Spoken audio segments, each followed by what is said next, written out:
So I used the last episode to place things in context, to go back to the basis of our storytelling. The reason why, because I have an agenda, and my agenda is simple. I've said it before: to present narratives to the present group, to remind those who have experienced the things I experienced who we are, and to tell those who had not experienced the things I experienced that Calibishie is what it is today because of what it was yesterday.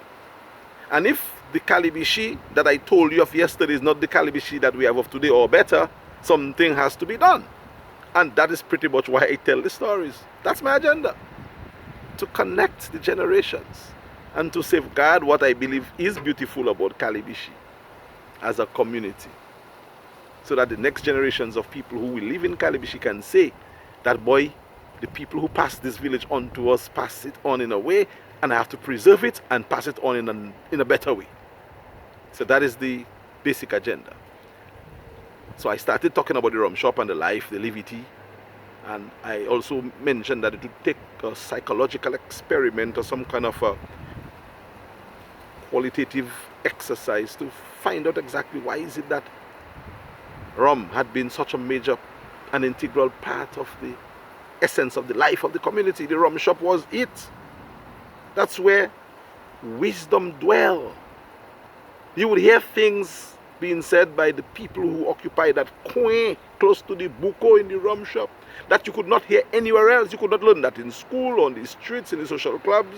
No, you only learned that there, and you had to have been lucky to be there at the time, because you cannot just linger and idle in a shop. In fact, there used to be a notice, no idlers or some things like that. So you cannot go and stand up in a shop and just start looking at the shopkeeper.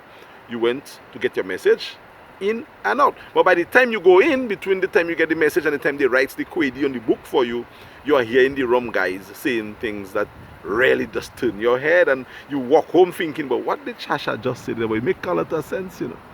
And years after the fact, you're learning that in school. So these men, and some women too, were no fool.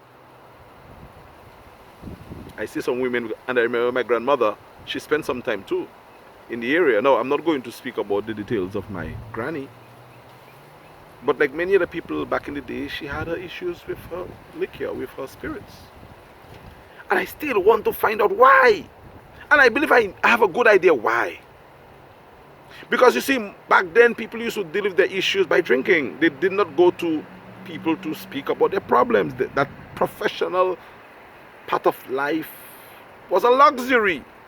So instead of I pali sort of moon pu moon tanza fe moi, I will take care of it through consumption of the spirits. I think that's one of the theories that I have come up with. Again, I have some psychologist friends and sociologist friends who might help to place this in context, because we still have a drinking issue in the communities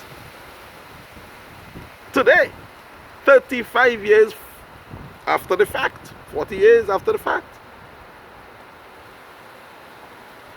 So we need to kind of hone in on that, the ontology of the social behavior in the traditional, typical Caribbean family. And I don't think it's just a Dominican thing. I think it goes throughout, and I think it goes back to the colonial connection that was made with the people, and that point of contact, that stress and everything that goes with it. I don't think a lot of things was properly diagnosed and handled within the Caribbean societies, and Calibishie being one of those. So the RUMSHOP represents a sort of a heartbeat moment, a sort of a consciousness, a sort of a awakening. And back in the day, I did not see it as a problem. Most of us didn't see drinking as an issue. In fact, even now, people don't see it as an issue. But it is an issue. Excessive drinking has to be an issue. Getting drunk every day must be an issue, because you're wasted. And I've seen a number of the people from my village wasted. So I'm going to spend some time, please bear with me, as we speak about the traditions of the shop and the drinking. And before we get into the next episode, I must say that on a couple episodes ago, I hinted that there was a shop which never sold rum. And some of the commenters on the program suggested that it was Massa and Mayun shop. And that's so true. That shop is the only shop I remember in Calibishie not selling rum.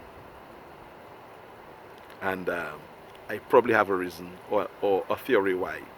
Mayun and Marsa and them did not sell rum, because if anybody know Mayun, Marsa and Marlene, you know that they were a set of exquisite sisters, very conservative, with some values which were not in line with the ordinary, typical Calibishie value. But we'll speak about that in the next episode and more, as we discuss the rum shop tradition, or the buko tradition in the community of Calibishie.